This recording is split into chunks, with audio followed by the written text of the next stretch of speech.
俺勝った。つまり射程圏内。パラどうかライズさすがだよ、人類最強。どうかポイズン。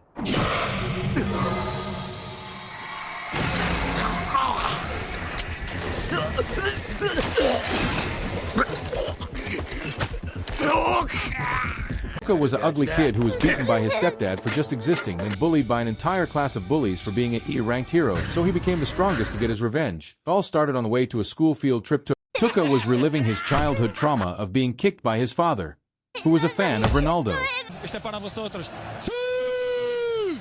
When he woke up, he saw that Shugo, the class bully, was annoying the class president, Ayaka. However, nobody else seemed to give a damn about the harassment, not even their useless homeroom teacher, who slept through the entire trip. Tuka tried to stand up for Ayaka, but the bully reminded him that he would kick his ass just like his father did. A student named Kiri speaks up and tells Shugo to knock it off and hand Ayaka back her book. Shugo returns her book back, then head to his seat to pick on a new victim, Yasu. Apparently, Yasu is even lower than Tuka in the class social ranking, so he gets picked on just for breathing. Finally, the teacher tells Shugo to cut it out so Yasu doesn't jump off a bridge. Suddenly, a mysterious light shines around the bus, and the entire class is transported to a strange room. There is a silver-haired beautiful woman with big melons introduces herself as Goddess Isius and welcomes them as fighters of evil. She explains that they've been summoned to fight the evil Great Demon Emperor. It's been 200 years since the last set of heroes defeated the Demon Emperor, but he's been revived again, so they need their help. Some of the students think they might be dead. Their useless teacher tells them to calm down and listen to the goddess first, but he's actually just a simp who is just staring at her melons. Kiri asks what will happen if they refuse to fight the Demon Emperor, so the goddess tells them that she has no way of sending them back home. However, they can return if they obtain what's called the evil element, and the only way to do that is to either obtain the Demon Emperor's heart or absorb it when the Demon Emperor perishes. Shugo tells the bitch to get lost. However, the goddess goes on her knees and begs them to save their world.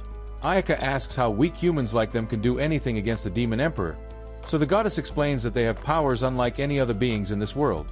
The goddess calls for a demonstration, so the guard brings out a three-eyed dire wolf.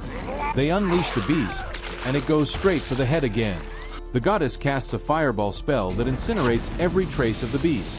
The students are horrified by this display but finally understand they're in a different world. Next, the goddess asks them to step forward and discover what abilities they possess. One by one, the students stretch their hands to a crystal ball, and it glows a different color to determine what rank they fall into. However, when Kiri steps up to the measuring ball, the crystal breaks apart, impressing the goddess. She explains that he's a rarest rank, the most powerful of all, but the only thing that would get Kiri excited is his own reflection. The power rankings continue, and Ayaka is also ranked S-class along with another girl. The goddess is shocked by how rare 3S ranks are and praises their good luck. Next up is Tuka, but when he puts his hand on the orb, a dim purple color shows up. The goddess quickly asks for the next student, completely ignoring Tuka as he tries to ask what rank he falls into. As Tuka heads back, he turns back to see Yasu's result. The goddess calls him the same as the Dark Hero, who was rumored to be the strongest, and Yasu is glad to finally catch his big break. Afterward, the students learn how to check their status, and Tuka confirms that he's even less useful than the useless homeroom teacher. However, he notices an inherent skill called abnormal state endowment, which allows him to paralyze and poison his enemies. Kiri tells the goddess to finish up the lecture, so the simp teacher tells him to stop being rude. But Shugo reminds him that a D-ranked shouldn't be talking to an A-rank. The goddess walks to the front of the class and announces an important ritual involving Tuka. Tuka is shoved forward as the goddess informs him that since he's an E-rank, weaklings like him tend to slow down the rest of the heroes. They're typically marked for disposal. However, the goddess explains that if they off him right in front of the others, there would probably be some backlash, so he's being given another chance. He'll be sent to some abandoned ruins, and if he manages to come back alive, he'll be given the right to live. Tuka asks if it's a dangerous place, and she tells him that the fatality guaranteed. Tuka immediately tries to plead his case, saying he has an inherent skill called abnormal state endowment, but the goddess tells him his version has no value and would be useless on low-level demons. Tuka points out how messed up it is that she summoned him without consent and now wants to get rid of him. But Kiri interrupts and tells him to wrap it up since the girls are tired. The rest of the class agrees, except Yasu, who extends an arm of comfort like he always did when they were both at the bottom of the food chain. However, even that rat-face Yasu turns on him and calls him a lowly fool. Tuka, still reeling from his defeat and constant ridicule, remembers a time when he tried to help Yasu after he was bullied. But instead of showing gratitude, Yasu coldly shut him down, telling Tuka that as an E-ranker, he should show more respect to his superiors. The sting of being reminded of his low status hit hard. In the present, the goddess begins the ritual, tossing him a leather bag as his so-called special item, which turns out to be completely useless. Ayaka tries to defend Tuka, calling the situation unfair, but Isius is determined to be rid of him. She knocks Ayaka out to silence her objections.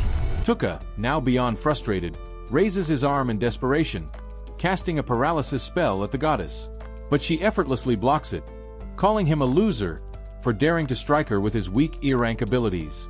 Next, Kiri steps in, boasting about his superiority, conjuring a massive fireball to show off his power. Everyone laughs at the difference between Kiri's abilities and Tuka's. Tears well up in Tuka's eyes as he recalls how he used to cry as a child. Voice in his mind urges him to stop pretending to be good and to show his true, darker nature, the part of himself he's been suppressing for years. With newfound rage, Tuka looks up at the goddess, his eyes filled with hate, and calls her a rotten bitch with great melons, warning her that she better be ready for him if he survives. Suddenly, he's teleported to a dark cave. Confused and disoriented, he tries to check his status, but the cave is too dark for anything to see. He pours some mana into the leather bag, and the gem inside it glows, providing light like a lantern as head towards the cave. Tuka realizes he's walking over a pile of skeletons. Fear grips him as he wonders what could have killed all these people. A monster lunges at him, and Tuka barely dodges it, sprinting away in terror. The creature gives chase, and though Tuka considers fighting back, he knows the level difference makes it futile. His fear overwhelms him, and he starts crying again. Distracted, he trips over a rock and tumbles to the ground, staring up at death approaching. His frustration boils over. His whole life has been a series of failures. In a last-ditch effort, Tuka shoots his paralysis spell at the monster, and to his surprise, it works. The creature freezes, allowing Tuka to escape.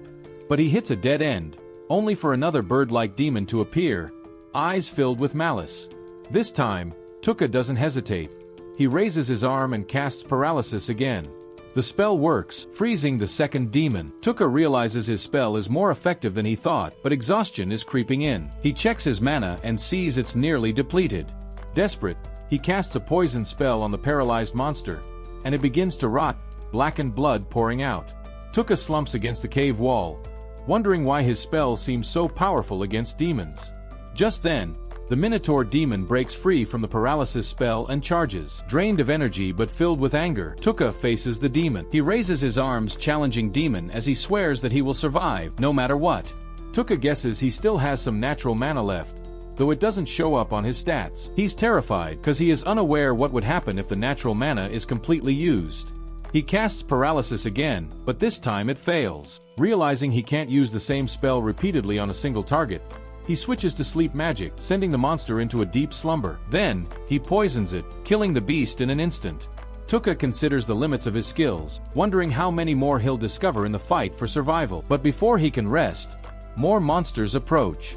Laughing bitterly, Tuka prepares for another battle, casting paralysis repeatedly, but each use drains more of his natural mana.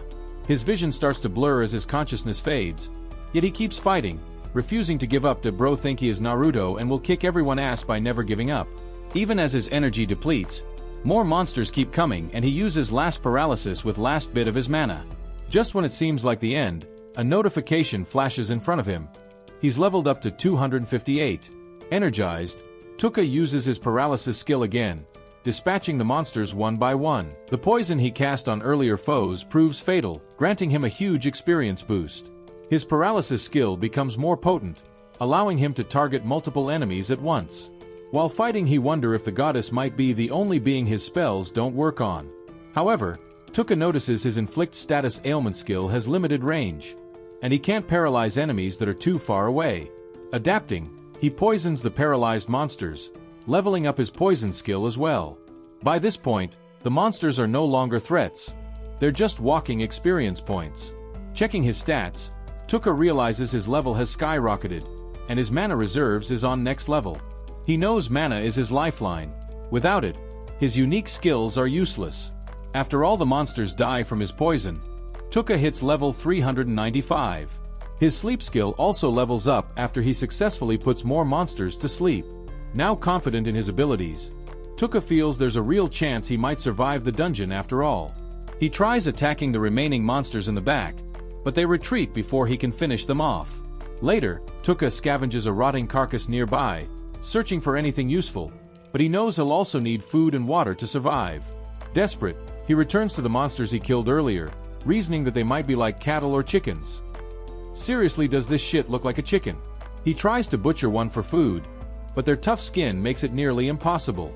Starving, Tuka forces himself to eat one of the monster's eyeballs, but it's so disgusting he nearly vomits. Exhausted and weakening by the minute, Tuka feels like this might be the end. He let every Naruto fan down by giving up, but then, he notices the gem in his leather bag has turned a shade of purple.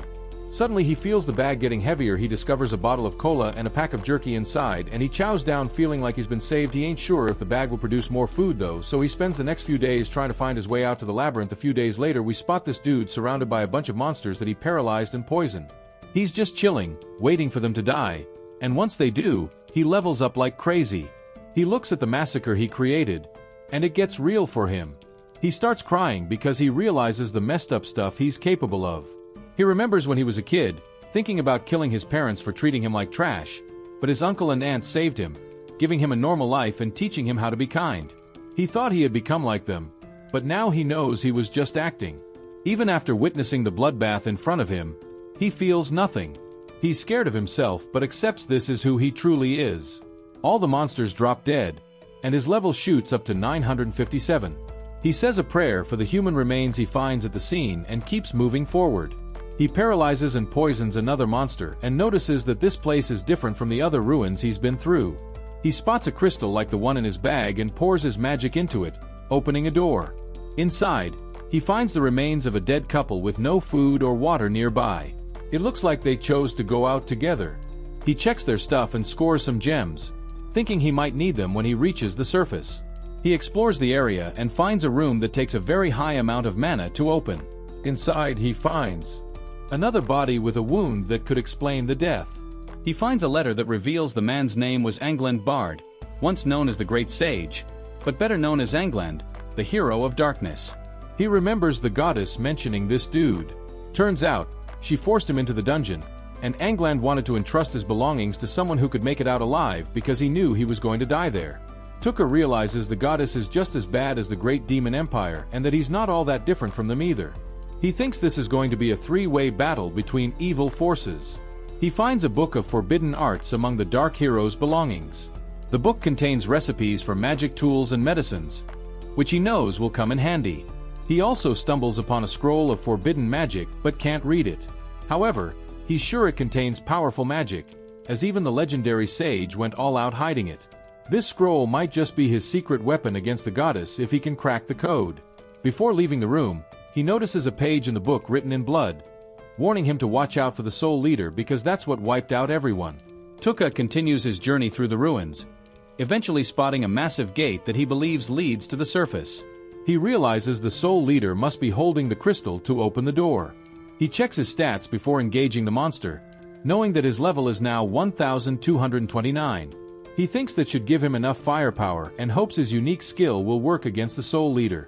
Then, he spots a face with the crystal he needs embedded in its forehead and realizes this must be the Soul Leader. He tries to paralyze the monster, but it shoots a beam that messes up his hand the moment it notices him using a skill. He wraps his hand, realizing the beam triggers whenever someone tries to attack. The monster has no obvious weak spots, and he wonders how to defeat it. He can't even target it from a distance because his unique skill has a limited range. Tuka considers whether he needs to kill more monster to increase more levels before facing this thing. It doesn't matter if he can't use his unique skill. The Soul Leader starts moving, and Tuka realizes this is why no one ever made it out alive.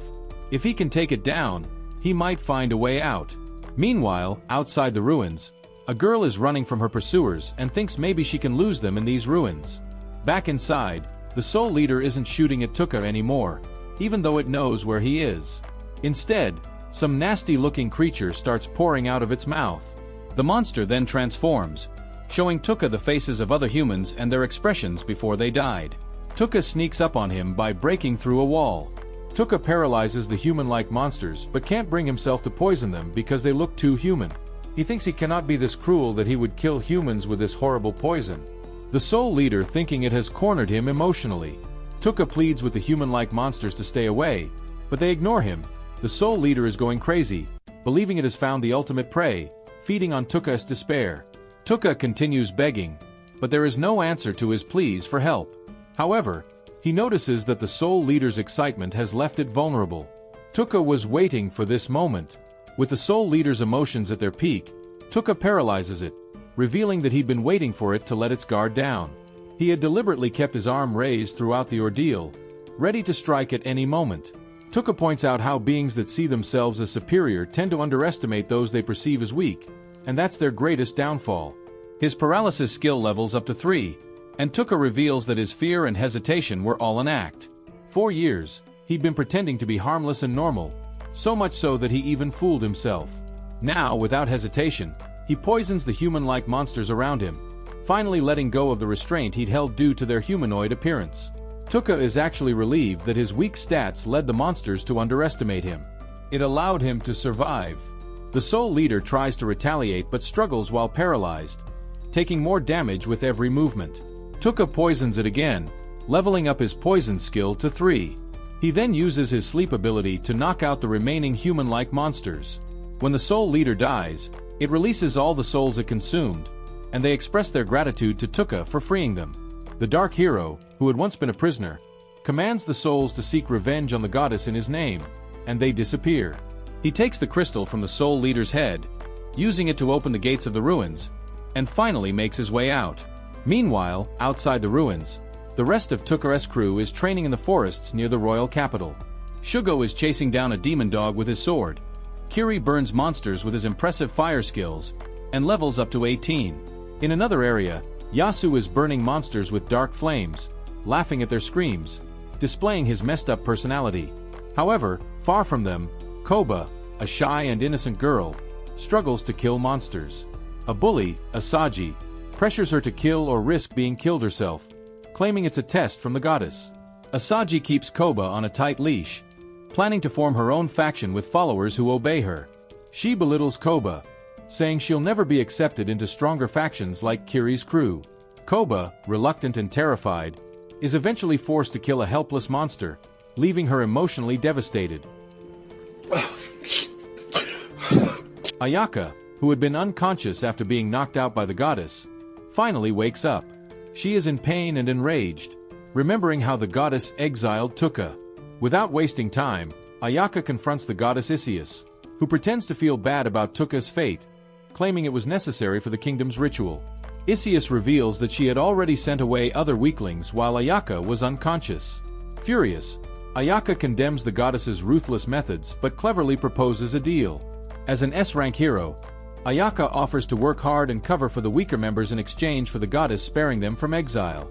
Surprisingly, Isius agrees, and they seal the deal. Back in the forests near the ruins, a woman is running from a group of bandits. Despite her efforts to escape, she's leaving clues on her way for them to track her. The bandits are confident they will capture her soon. Tuka, now outside the ruins, checks his stats and is surprised to see his mana is over 59,000. Curious about his new abilities, he discovers that his paralysis skill can now target specific body parts and that he can adjust his poison to be non-lethal.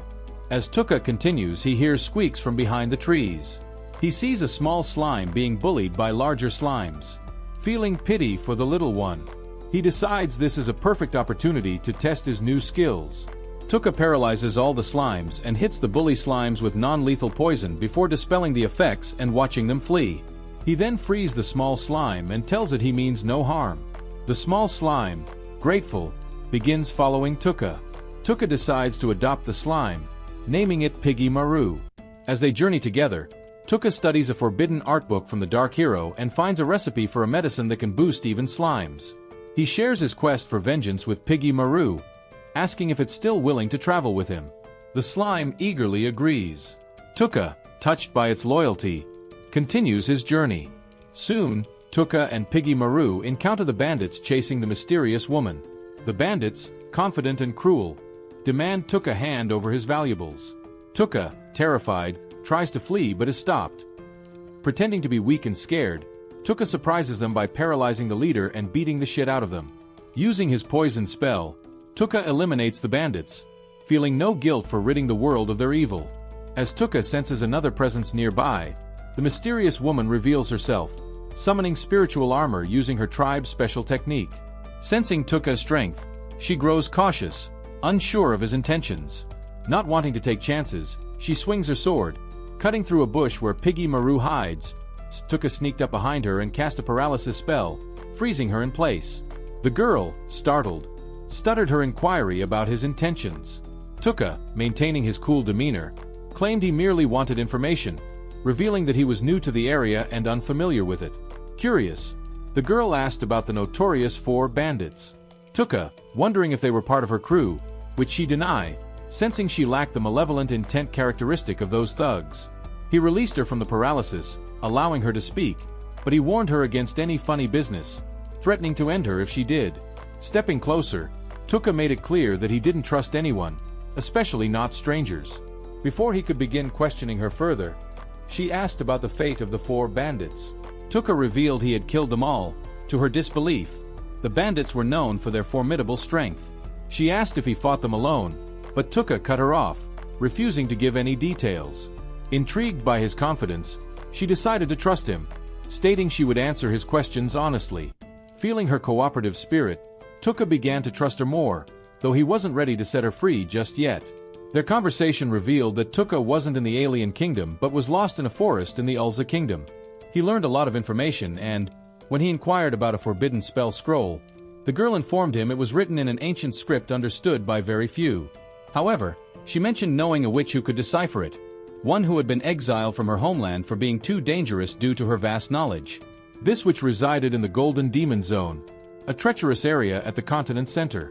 Grateful for the information, Tuka expressed his thanks, and the girl also thanked him for saving her from the bandits.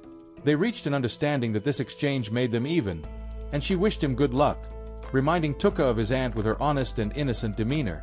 Realizing it was time to move on, Tuka informed the girl that the paralysis would wear off in a few minutes, allowing her to leave. Piggy Maru climbed onto Tuka's shoulder, and they speculated about the girl's potential actions once free.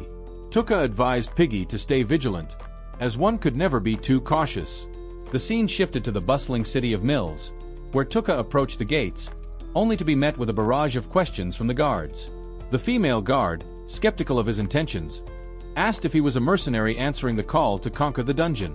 Tuka played along, flattering her about the city.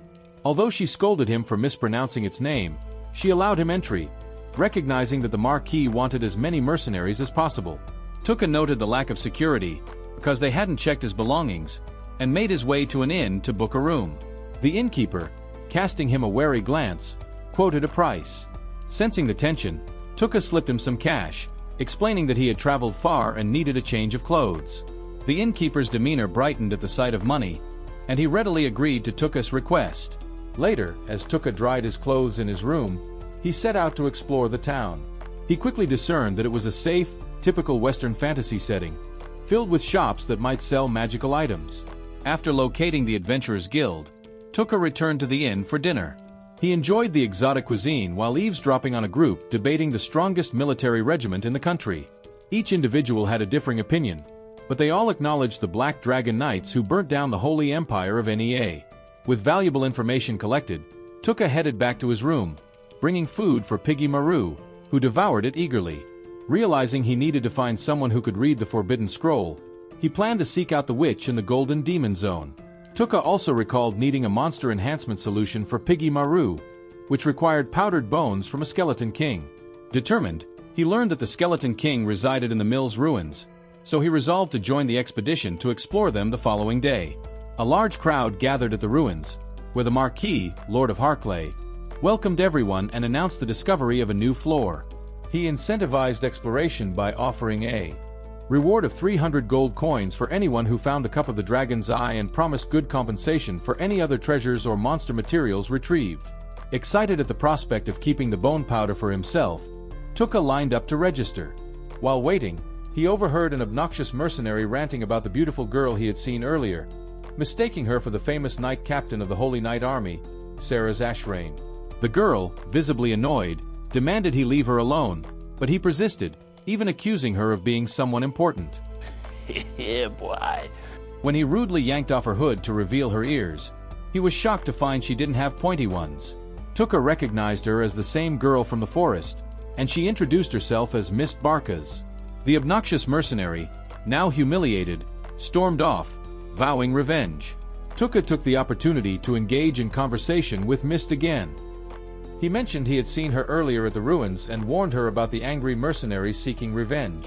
Mist explained that she was accustomed to such situations and preferred it when people kept their distance once they grew hostile. Sensing her reluctance to engage with others, Tuka asked for her advice while shopping to avoid being cheated and offered to pay her for it. Though hesitant, she agreed since she needed the money. They introduced themselves, and Tuka noticed that she was aware of his alias, Hattie Skoll, so he clarified that it was just a cover name. They bought supplies, and afterward, Tuka handed Mist 3 silver coins, surprising her with the amount. She gratefully accepted the payment, but as she turned to leave, she collapsed, revealing the dark circles under her eyes. She hadn't slept for days. She immediately ran away saying that she is fine. Tuka decided it was time to head to the ruins. The scene cut to Tuka exploring the first floor, where he encountered a miniature minotaur. Noticing the other mercenaries fleeing in terror, he swiftly paralyzed and poisoned the beast, realizing he could easily stab through its skin. The mercenaries returned, shocked to see the monster already dead, questioning how he had taken it down so effortlessly. While the clueless mercenaries speculated, Tuka took a moment to relax, but then overheard the obnoxious mercenary from before plotting revenge against Mist with 2 other mercenaries. Disgusted by their plans to harm her, he confronted them. When they showed no intention of backing down, Tuka paralyzed them, reflecting on the darker side of himself that was now surfacing, reminiscent of his parents. After poisoning the mercenaries, he left them to their grim fate, feeling satisfaction as he departed. Continuing to explore the ruins, Tuka finally cleared the floor above the new one and decided to rest for a bit. After a 3-hour nap, he called for Piggy Maru, who had kept watch. As they ventured deeper, he encountered a group of mercenaries known as the Saber Tigers, who expressed their fears about strange occurrences in the ruins. Monster bodies littered the floor without any visible injuries. Spooked, they decided to abandon their expedition. Tuka realized their fears stemmed from the monsters he had defeated, and news of his exploits would spread, likely deterring others from staying. Moving on to the next floor, he spotted the Cup of Dragon's Eye but also noted a stone monster nearby, knowing it would spring to life the moment he approached. Acting swiftly, Tuka grabbed the cup, paralyzing and poisoning the monster before it could react. As it collapsed, he began considering his next moves. On high alert, Tuka sensed someone sneaking up behind him and relaxed upon recognizing it was Mist. She was surprised to see him with the cup, assuming she had fallen behind during her break. Offering the cup to her, she hesitated to accept such a valuable item without giving him anything in return. Tuka reassured her that he wasn't looking for a handout. He then revealed a hidden door to the next floor, clarifying that his true goal was a monster lurking deeper in the ruins. Impressed by his knowledge of the lower floors, Mist offered to guard him in exchange for the cup. Understanding she wouldn't relent, Tuka agreed but warned her not to pry into his affairs. He stated he might be down there for a while and wouldn't be responsible if she decided to leave early. As they descended, Tuka was amazed by Mist's sword skills as she deftly dispatched monsters. He praised her abilities, leading her to explain the significance of monsters with golden eyes, which provided substantial experience points and were prime targets for heroes. Conversely, regular monsters, lacking golden eyes, could have relationships with humans, as per legend. Mist explained that the essence of the Demon King radiated a special energy, giving monsters golden eyes and enhancing their violent instincts. Realizing this could link to his own golden mana, Tuka and Mist proceeded to the next floor. Soon they come to a resting zone and Mist, says that she feels the presence of a monster nearby. Tuka realizes that it must be Piggy, so he brings the slime out and introduces it to Mist. They immediately become friends, and then Tuka asks her to take a nap because she badly needs it. She reluctantly agrees and lays on the bed when suddenly Piggy starts dancing in front of her. Mist is distracted, and using that chance Tuka puts her to sleep with his skills. To his surprise, Mist suddenly glows and returns to her normal form, which is that of an elf. Tuka always had a hunch, but now he is certain that Mist is actually Sarah's, the Princess Knight of the Holy Kingdom of Nia. The scene then shifts to where Tuka killed the 4 bandits pursuing Mist. The leader of the Black Dragon Knights is looking at the scene of carnage. He believes that Mist defeated the 4 powerful bandits herself, and he thinks that he will have fun fighting her the next time. They meet the next day. As Mist wakes up, her transformation skill automatically activates, making her look like a normal human. She panics thinking that Tuka might have seen her, but feels relieved when she sees him sleeping on the floor. Piggy comes up to her and starts squeaking, and Tuka takes this as a clue to stop pretending to be asleep. They start their journey into the dungeon. After that, and upon sensing the entire floor rumble and shake, they decide to run away. Suddenly a giant monster breaks through the wall next to them, and Mist recognizes it as the Skeleton King. Tuka can tell that it is the boss monster of this dungeon because it is much stronger than any demon they faced. However, Mist knows that the odd-looking bone under its chin is its weak point, and if they just break it they will win. Mist believes that normal mercenaries stand no chance against the Skeleton King. But together they might believe it. The Skeleton King seems to consider Mist a greater threat than Tuka, and he has no problem with that. Mist suddenly starts activating her power, telling Tuka that she needs to use it to defeat the boss monster. But he also needs to keep it a secret from the world. She asks him to keep her secret as a special armor appears on her body. The Skeleton King begins charging an energy blast, and Mist tells Tuka that in case she can't beat it he should immediately run away. However, he takes action before her by paralyzing the boss monster with his skill. Mist is confused, but as Tuka casts the poison spell on the demon, she suddenly realizes that he is the man she met in the forest. Soon the Skeleton King dies because of the poison, and then Tuka gets the bones that are needed to create the strengthening potion, takes one look at Mist and realizes that her mind is full of questions, so he promises to answer her questions. Once they get to the surface they start walking back when suddenly Piggy alerts Tuka about something inside the Skeleton King's body. Tuka begins searching for it and finds a small bundle inside the demon's chest cavity. As soon as he takes the bundle in his hand, it starts to glow and a strange symbol appears on it. On opening the bundle, Tuka finds a strange egg, but Piggy seems to be insistent about wanting it, so he decides to carry it with him. Far away from them, Tuka classmates have also entered their first dungeon. Some students run away as skeleton knights begin chasing them, while a girl sits on the floor and cries over her severed arm. Her friend tries helping her, but they get attacked by the monsters. Everyone escaped somehow, and among them stood Ayaka, a beacon of determination, ready to confront the fearsome creatures. However, just as she prepared to act, 2 figures sprang into action, Kiri and Shugo. With a coordinated assault, they dispatched the monsters with astonishing efficiency. But Kiri's reckless use of power came at a cost. He unleashed a destructive attack without regard for the safety of his classmates. In the aftermath, it was Ya who had to shield her friends from the fallout, a testament to her bravery. Kiri, feeling emboldened, revealed his newfound strength. He had leveled up to 24. Meanwhile, in the depths of the dungeon city, Tuka and Mist emerged into the sunlight, where the air was thick with excitement. Mist proudly presented the coveted dragon cup to the guard, the ultimate treasure of the dungeon, drawing the gaze of onlookers. As the crowd gathered, Tuka quietly slipped away, his thoughts elsewhere. Mist, eager to keep pace with him, informed Tuka that she would be receiving her reward from the Lord the following day in a grand public ceremony. Tuka, intrigued, inquired if Mist was free until then. Upon her affirmative response, he invited her to his room that night, hinting at an important conversation. As Mist took his hand to express her gratitude for the cup, an air of unspoken tension lingered between them. That night, as Tuka meticulously prepared a strengthening agent, Mist knocked on his door, her curiosity piqued. Tuka took a bold step, offering to hire her as his escort for the rest of his journey, despite her imminent reward from the Lord. He framed it as a favor, attempting to make her feel indebted due to the Dragon Cup. Yet, beneath this ploy was a genuine need. He wanted someone skilled by his side as they ventured into the treacherous Golden Demon Zone of the continent's heart, where powerful monsters awaited. Tuka, however, sensed Mist's hesitation and urged her to take her time to consider. In a surprising turn, he addressed her by her true name, Sarah's. Mist realized she had fallen into his trap. Tuka revealed that he had used his skills to put her to sleep in the dungeon, thus uncovering her secret. He promised not to betray her, stating that he needed her as a vital ally. Mist, feeling vulnerable, unveiled her own truth. She could disguise her true form with the help of spirits, but they required her to be asleep to regain their strength. In that moment of trust, she revealed her original self to Tuka, confirming their bond. In return, Tuka disclosed his real name, a gesture that solidified their partnership.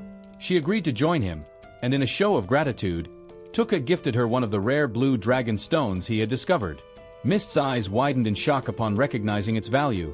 The crystal was a relic, rare and powerful, worth more than the reward she would receive for the Dragon Cup. Reluctant to accept such a precious gift, Mist attempted to return it, only to have Tuka insist that it belonged to her now, suggesting she could dispose of it if she wished. After some hesitation, she accepted it but felt compelled to share her troubled past, the hunters who pursued her still fresh in her mind. Tuka, however, cut her off, stating his interest lay solely in her ability, not her history. The next morning, over breakfast, the atmosphere in the inn shifted as patrons whispered cruel remarks about them. Tuka urged Mist to ignore the gossip and shifted the conversation to forbidden spells. Mist explained that these spells had been banned by the goddess Isius, hinting at their dangerous nature. Tuka, contemplating the implications, thanked her. This was the first time he had openly expressed gratitude, and it caused Mist to blush. After their meal, Mist prepared to claim her reward, while Tuka ventured into the forest to enhance his companion Piggy with the strengthening medicine. Meanwhile, Mist found herself in the surroundings of a noble gathering, where she felt utterly out of place. As time slipped away, she grew anxious. Just then, the Lord announced a renowned magician, known for breaking illusions, stirring her worry that her true identity might be unveiled. Back with Tuka, he sensed something amiss. Was Mist a traitor, having absconded with the prize money, or had she encountered danger? He leaned toward the latter, driving him to find her. Along his path, he overheard whispers revealing that the girl who had obtained the Dragon Cup was actually the infamous elf princess, now on the run from the dreaded Black Dragon Knights. Suddenly, 3 dragons roared overhead, headed for the forest where Mist had fled. One of the Dragon Knights targeted her, and Mist, fueled by desperation, summoned her spirit magic to launch an aerial attack. Despite her efforts, fatigue gnawed at her, and as she faced the oncoming threats, she clashed swords with a formidable opponent, a high-ranking knight named Jaisen. He taunted her, reveling in the knowledge that he had been ordered to kill her on sight. Caught in a dangerous predicament, Mist fought valiantly but was forced to defend herself as Jaisen advanced relentlessly. Just when she appeared to be at her breaking point, Tuka arrived, employing a paralysis spell on Jaisen and effectively saving her. Mist, stunned and relieved, questioned Tuka's return, but her relief was short-lived as she rejected his offer of employment, fearing it would put him in jeopardy. Tuka, frustrated, tossed a pouch of dragon stones at her, asserting that she was the best escort he could hope for. In a cold manner he asked her to remove clothes. She is shocked to hear this. What? What the fuck? Then Tuka clarifies himself and instructs her to change her attire to avoid recognition, explaining to her that he aimed to find the Witch of the Woods for guidance on the forbidden spells. Returning to Jaisen, Tuka removed the sleep spell and interrogated him about who had sent the knight to assassinate Mist. Just as Jaisen was about to divulge critical information, the scene shifted dramatically. A powerful figure emerged, leading 3 dragon riders. This young man, Civet, with striking silver hair and piercing red eyes, introduced himself as the leader of the humanity's strongest troop. Civet, disinterested in Mist, focused his gaze on Tuka, intrigued by the foreigner's boldness. Tuka realized the gravity of his situation. The power radiating from Civet dwarfed his own. Still, he maintained a confident demeanor and engaged Civet in conversation, hoping to navigate this perilous encounter.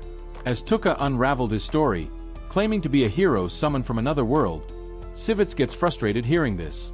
Tuka cleverly proposed that rather than fighting, they could postpone their duel until he had grown stronger.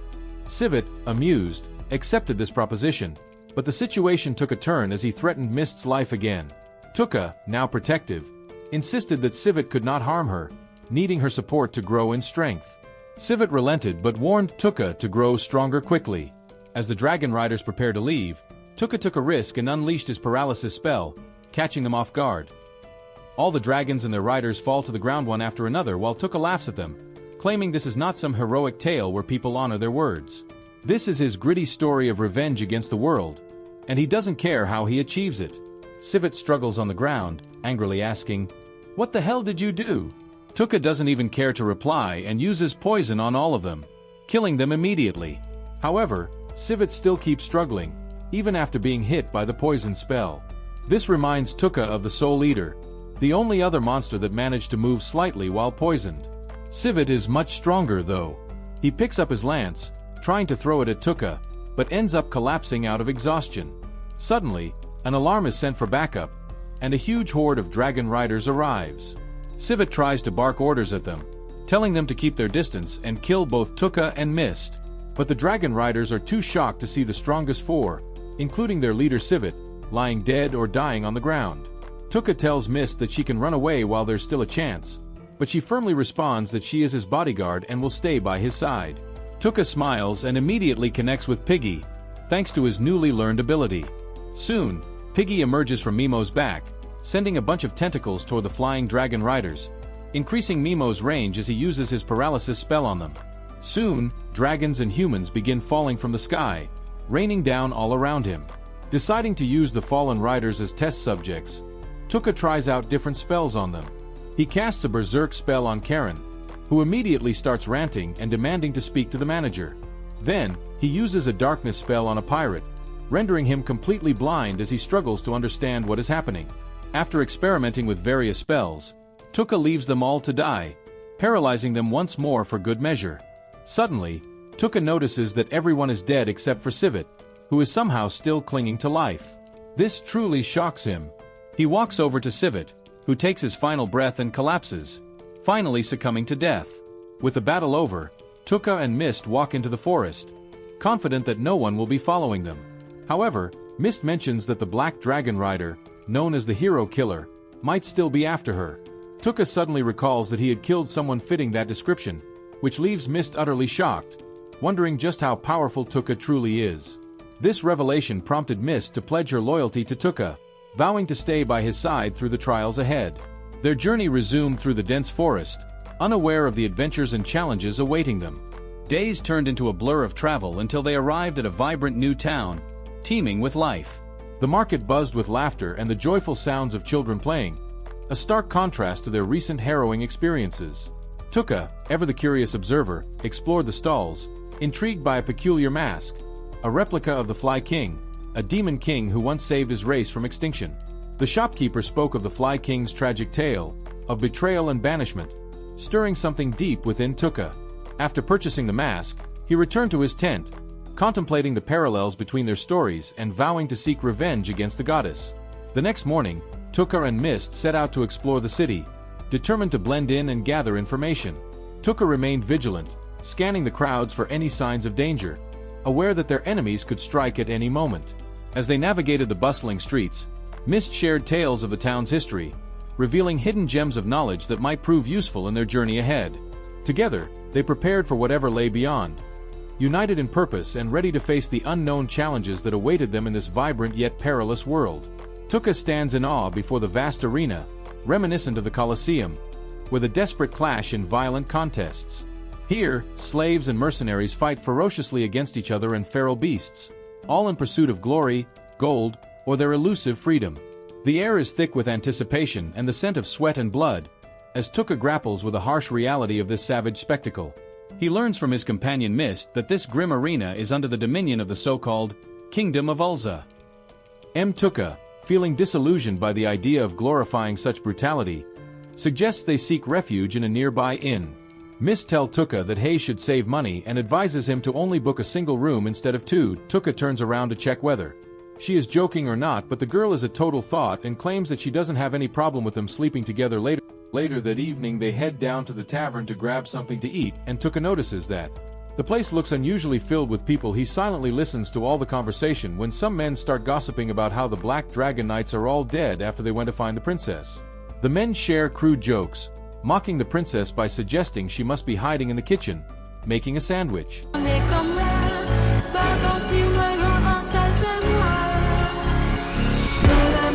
Mist leans closer to Tuka, informing him about a group of dark mages called Ashino, who have recently captured the public's attention. Rumors swirl that these sorcerers may be responsible for the deaths of the Dragon Knights, and there is a sinister undertone to the discussions about them. As she shares this information, Tuka notes their demeanor. They appear far less intimidating than the legends surrounding them would suggest. He overhears two men discussing the possibility that the Forbidden Witch, a dark elf long thought dead, might be behind the demise of the Dragon Knights. Tuka's curiosity piqued, he approaches the men, offering to buy them drinks in exchange for information. They eagerly oblige, revealing that the forbidden witch, believed to have vanished for over a decade, has been sighted recently as a blood fighter in the Colosseum. Tuka presses them for details on how to find her, but they inform him that he would need the Duke's permission to access the Colosseum. Just then, a cheetah woman named Eve enters the tavern, and Tuka's heart races with the prospect that she may have the answers he seeks. Tuka inquired about the old magic and shit, but replied that she had only been to the Golden Perch Demon Swarm and had never seen the witch herself. After saying this, she turned and left. What she didn't know was that Sarah's had the ability to detect lies. The leopard woman's hasty departure confirmed she knew something about the witch's whereabouts. At that moment, the leopard woman was seen conversing with a white-haired girl.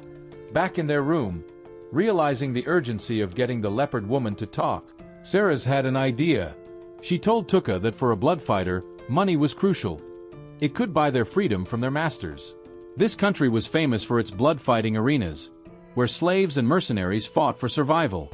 Combatants in these arenas, known as blood fighters, could win substantial rewards if victorious. And the leopard woman was originally a slave. With this new lead, the two ceased their discussion. To Tuka's surprise, it wasn't long before Sarah's began practicing with a sword. Learning that this was part of her nightly routine, Tuka became interested in learning a few moves himself, as he had become too reliant on his skills. Perhaps, he thought, these could come in handy at a critical moment. Sarah's agreed without hesitation. As a former knight captain, she had considerable experience in this area. After inviting Tuka to attack her, he launched a fierce assault but was quickly subdued by her to really, and the irony is he agreed to women staying in. Sarah's decided to wash Tuka's clothes. However, almost by accident, she found herself smelling them, feeling as if she was absorbing a part of Tuka into herself. While she was lost in thought, Tuka entered the room but did not confront her. He had only come to check on his missing clothes. Learning that Sarah's insisted on washing them, as this was usual for her, Tuka humbly complied. When he regained his senses, Sarah's was already sound asleep, while he found himself wide awake. Knowing Tuka couldn't sleep, she thoughtfully offered him 3 types of herbs, explaining that some could help with sleep, while others would invigorate and excite him. Realizing she might have misspoken, but after understanding their effects, Tuka decided to try them. Unexpectedly, after drinking the herbs, not only did he remain awake, but he also felt extremely energized and horny. Learning that Sarah's had accidentally mixed up the herbs, Tuka couldn't blame her.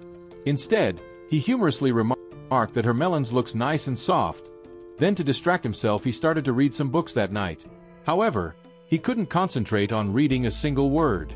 Seeing Tuka's gentlemanly behavior made Sarah's question if he was particularly resistant to temptation. Her words inadvertently revealed that her mixing up the herbs had been intentional. Tuka responded by telling Sarah's that his mind was solely focused on revenge, making it difficult for him to pay attention to anything else, though things might change after his revenge. Hearing this, Sarah's instantly understood and stopped trying to tempt him, instead seriously assuring him of her full support in his quest for revenge. The next morning, they went to the blood-fighting arena, but Sarah soon received troubling news. She told Tuka that the leopard woman might not be lacking money, as she had already earned enough 2 years ago to buy her freedom. Additionally, Sarah's heard a strange rumor that the leopard woman might be trying to redeem a child. Moreover, it was crucial to note that most slaves usually die in their final matches. And coincidentally, the leopard woman's last fight was scheduled for the next day, meaning she might face danger. There were rumors that the Duke's family, who operated the arena, might rig the last fight to ensure a fatal outcome for the blood fighters. Rather than being alarmed, Tuka saw this as a potential breakthrough opportunity. He learned 2 new skills that can afflict others with abnormal states, which could kill someone imperceptibly. One day, seeing a girl being bullied by a group, he directly inflicted blindness and rage on the bullies. The next second, they started fighting each other. Afterwards, he left nonchalantly. Just before this, Eve knew the whereabouts of the taboo witch, but realized that in her final battle tomorrow, the Duke might likely see her dead. Soon after, Tuka approached Eve to explain the situation, telling her that if she was willing to disclose the location of the taboo witch, he would find a way to save her and the dark elf she wished to redeem. Although unsure how Tuka figured it out, Eve chose to refuse. Not only did she not believe the Duke would be so cruel, more importantly, Even if she revealed the witch's location, she doubted Tuka could survive there, since the Golden Nest of Demons was a very dangerous place. For Tuka, she really couldn't see that he had such strength. Even when Tuka claimed he had killed the 5 Dragon Knights, she still didn't believe him, until Tuka paralyzed her. She felt it was absurd. At the same time, Sarah's also provided additional evidence, claiming she was the elf previously hunted by the 5 Dragon Knights. Tuka's absurd power, along with Sarah's assistance, made Eve have to believe. But even so, she still chose to refuse.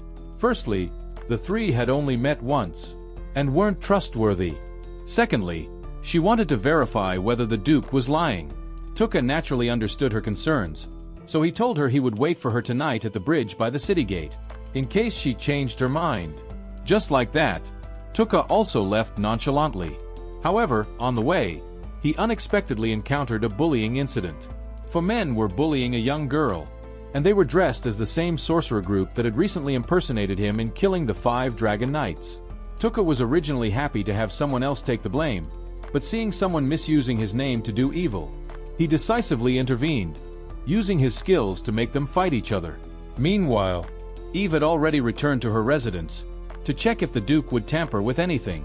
That evening, she lurked at the Duke's door, coincidentally hearing him discussing the matter with his subordinates. Unknowingly, their conversation devastated her. It turns out that by tomorrow, the Duke would find an excuse to make her drink an anesthetic before the duel, then let her opponent beat her to death.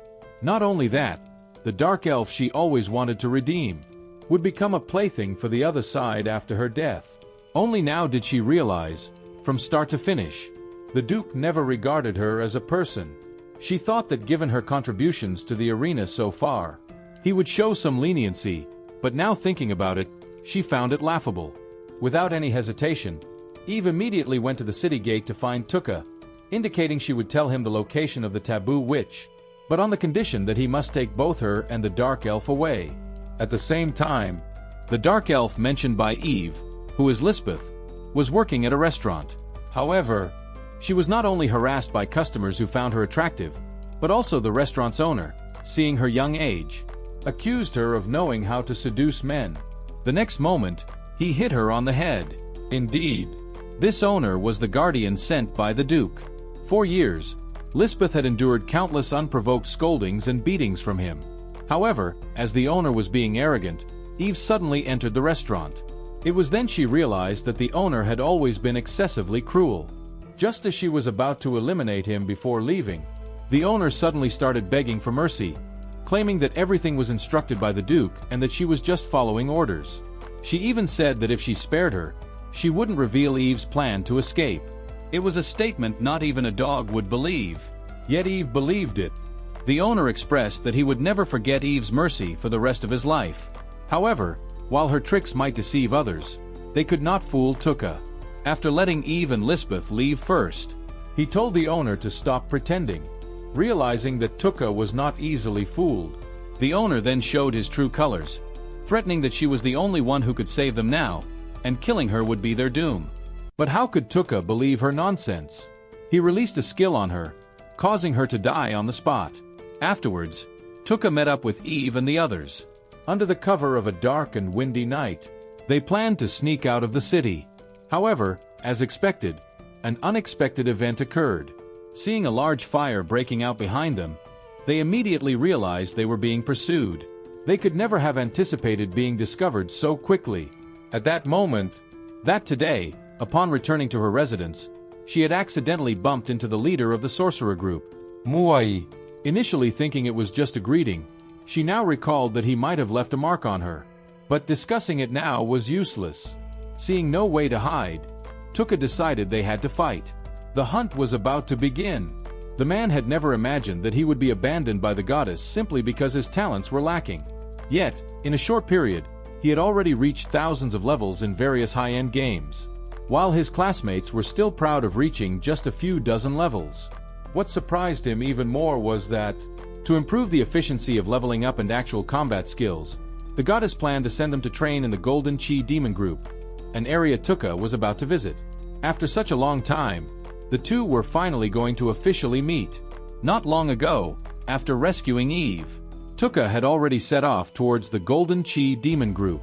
Unexpectedly, he encountered pursuers midway, who were from the sorcerer group, obviously coming to capture Eve.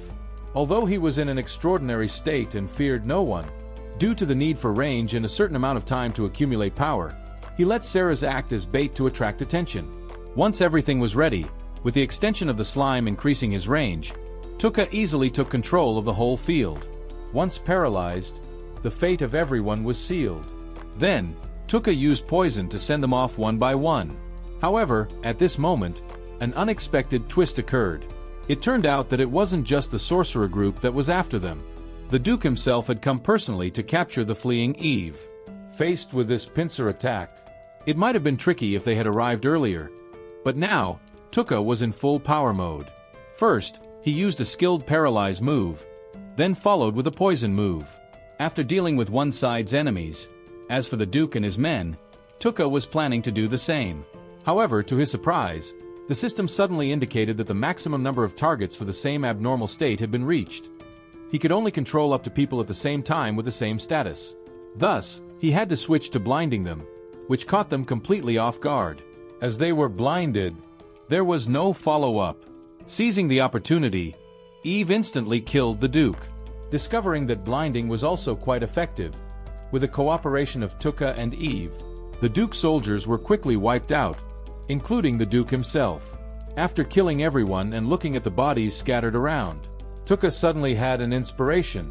He remembered he had a special skill suited for the situation, a skill that could freeze and eventually shatter the bodies after a certain period, perfectly disposing of the corpses. By using this method, there would always be someone else to take the blame for Tuka, as the vanished dead could not clear their names. After resolving everything, Tuka also prepared to set off for the Golden Chi demon group. But this was clearly not a journey that could be completed in a day. That evening, they found a cave to stay in. Since someone needed to keep watch, Sarah's initially wanted Tuka to sleep while she kept watch. However, unexpectedly, Tuka was too alert to fall asleep. Without any hesitation, she suggested that Tuka should lay his head on her lap to sleep, claiming it would help him sleep better. But Tuka did not appreciate the gesture and instead offered for her to lie on his lap, and the woman complied, making them look a bit like a couple. Days passed, and soon Tuka finally reached the edge of the Golden Chi demon group. According to Eve, by heading towards the red dot on her map, they could meet the Forbidden Witch. With this in mind, Tuka was relieved, but it also made him realize that the Golden Chi demon group was an excellent place for leveling up. Given its high danger level, this meant that there were many high-level demons present, which also meant immense experience points were to be gained. To catch up with the S or A ranked heroes, this was his opportunity. What he did not know was that with his current level in the thousands, he had already far surpassed his classmates, who, under the guidance of the goddess, had only reached a few dozen levels. The goddess might have also realized this issue, so she planned next to improve the efficiency of leveling up and even more so to enhance actual combat skills. After being abandoned by the goddess, he has already trained to over 1,000 levels. On the other hand, the classmate carefully cultivated by the opponent can barely survive here under the leadership of a group of experts. Little do they know that the worthless Tuka, whom they thought had long died, is now almost cutting through this place. Just now, Tuka thought the monsters in the Jinsi demon band were formidable, but upon encountering one, he realized that compared to the abandoned ruins where he was discarded by the goddess, the monsters here are pitifully weak. After finding no challenge, he had Eve take him to find the strongest monster in the Jinsi demon band. Although Eve wasn't very clear about it, she knew there was a monster she couldn't defeat. It was this monster that forced her to flee from here. After finding it again, Tuka immediately realized this monster was indeed extraordinary, but he was not afraid at all. When the monster came within his attack range, he first paralyzed it, then inflicted it with berserk, causing full-body bleeding. After successfully killing the monster, Tuka's long stagnant level finally changed.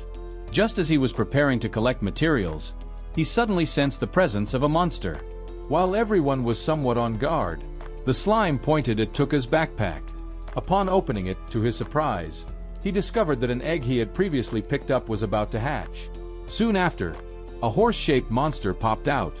Even the well-traveled Eve and Sarah's had never seen such a horse-shaped monster before, but it was clear that it had already recognized Tuka as its father. Tuka had just casually touched it, not expecting to find a strange organ. Learning that this was an organ for absorbing magical elements, which some monsters use to grow, Tuka immediately tried to infuse it. Although he was only a grade E hero, his only advantage was having ample magic power. After injecting about 1,000 points of magic power, sure enough, the next second, its body underwent a miraculous transformation.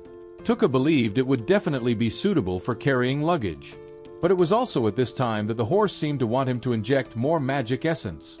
After Tuka had injected about 10,000 points, its form underwent a dramatic transformation. It looked very imposing, possessing 8 legs and resembling the horse ridden by the chief god Odin. Thus, Tuka named it Sleigh. This appearance would be problematic if it went into town. When asked if it could revert to its original form, Sleigh nodded in agreement. Meanwhile, Tuka's classmates' experiences were not as fortunate. After leaving the novice village, they realized they couldn't defeat any of the demons here on their own. If it weren't for the elite teacher summoned by the goddess, they would have been reduced to bones by now. Coincidentally, that very night, they encountered the same monster that Tuka had just dealt with. Such a monster was beyond the current hero's ability to handle. It was a being that even their teacher had to fight with all his might, requiring everyone to join forces. The next morning, Sarah's woke up comfortably from her sleep. However, she discovered that Tuka was not by her side. It turned out that a monster had attacked during the night, and he had casually killed it. This stunned Eve, as this monster was even more formidable than the one they had faced the day before. Yet Tuka had killed it silently, which made her think she was dreaming. The once perilously feared Jinsei demon band seemed trivial with Tuka's presence. On the road ahead, they saw no monsters. Just by passing through the cave in front, the witch's residence was nearly in sight. She had previously discussed with Lisbeth about whether they should grow some crops together once everything settled down. They thought going to the Jinsei demon band would be extremely dangerous, but now it seemed this small dream might soon be realized. But what they feared most was this kind of flag setting. Just then, the situation suddenly changed. With Ceres's reminder, Eve killed the monster above them. Suddenly, Tuka felt a strong sense of abnormality because his intuition told him that they shouldn't have killed this monster. However, Eve's action wasn't wrong either. There was nothing wrong with fighting back to save their lives. At that moment, the dead monster emitted a dazzling light. At the same time, not far away, a large number of monsters suddenly went crazy. The sound from earlier acted like a flare, prompting them to rush towards Tuka's direction. This commotion was even felt by the classmates on the other side, who didn't know what was happening. At this moment, Tuka also saw what they were about to face. Countless monsters were rushing towards this place. His new part. This terrifying man had turned the world's most dangerous wasteland into his home. Facing thousands of demons, he easily slaughtered them. In contrast, his classmates who had abandoned him and later came to the same place were nearly wiped out by some minor monsters just passing by. Just now, due to a misoperation that killed a creature resembling a sentinel, Tuka discovered that tens of thousands of demons were rushing in their direction. Yet, he remained completely calm. After securing his companions in a hidden cave, he chose to face the horde alone. For others, they would only hold him back in the current situation. Especially after acquiring Sleigh, the divine beast, he already had a plan in mind. He first attached an amplifying stone to his mask, then had the slime emit a loud noise.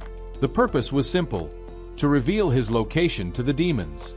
Then, using Sleigh's speed, he began to kite them. Once the demons entered his attack range, it was time for him to shine. Although Tuka used rage to make the surrounding demons start killing each other, the endless stream of monsters gave him no chance to breathe. Thus, he continued to kite, waiting for the right moment to use status effects to continue his attack. Logically, it wouldn't take long before even more demons would be exhausted by Tuka. However, he still underestimated his magical energy consumption. Even his mana was not sufficient. But there's always a silver lining. Tuka immediately thought of leveling up. By leveling up, he could instantly restore his mana. Unfortunately, the monsters he had killed so far could no longer be counted for experience points. Only by killing stronger humanoid monsters was there a possibility, and he had to be within a certain range of the corpse to gain experience. However, with Sleigh's running speed, they had run far by now. Thus, to gain experience, he considered doubling back to the humanoid monster hit by his status effect earlier. Faced with the choice to sit and wait or take a gamble, he did not hesitate to choose the latter. Despite the multitude of demons closely following, this was hardly a challenge for Tuka. He continuously used blinding and paralyzing skills. As his mana was about to run out, he got closer and closer to the humanoid monster. The next second, his level finally increased, and his mana was instantly restored, giving Tuka back his confidence. To avoid repeating the past, he decided not to run anymore. Instead, he stayed in place, killing any demon that came his way, thus ensuring he would never have to worry about running out of mana or missing out on experience points again. Initially, he didn't use his full strength to draw the monsters away from Eve and the others, but the most important thing was that he hadn't anticipated his mana wouldn't be enough. Overall, the situation now was such that he could handle it with ease. He continuously applied various effect skills, exterminating everything in his path and constantly leveling up. Meanwhile, Ceres had not seen Tuka return, which made Eve worried about his situation. Wondering what they would do if something had truly happened to Tuka, after much consideration, she decided to go out and check on him. However, as expected, an unexpected situation occurred. She did not find Tuka. Instead, in the forest, she came across a female classmate of his, Kabato, who had been left alone. It turned out that while Tuka was drawing the monster's attention, Kabato saw another classmate attacked by monsters and drew her sword to help. But, just at the critical moment, her classmate abandoned her and ran away. Though she was left alone, fortunately, luck was on her side, and she survived. Returning to the present, Eve, upon seeing a human here, initially wanted to approach and check. But suddenly, a yellow lightning struck her. The attacker thought she was going to harm Kabato. Upon seeing a human here, initially wanted to approach and check. But suddenly, a yellow lightning struck her. The attacker thought she was going to harm Kabato. At this moment, Eve also realized that both she and the other were heroes summoned from another world by a goddess. Thank you for watching.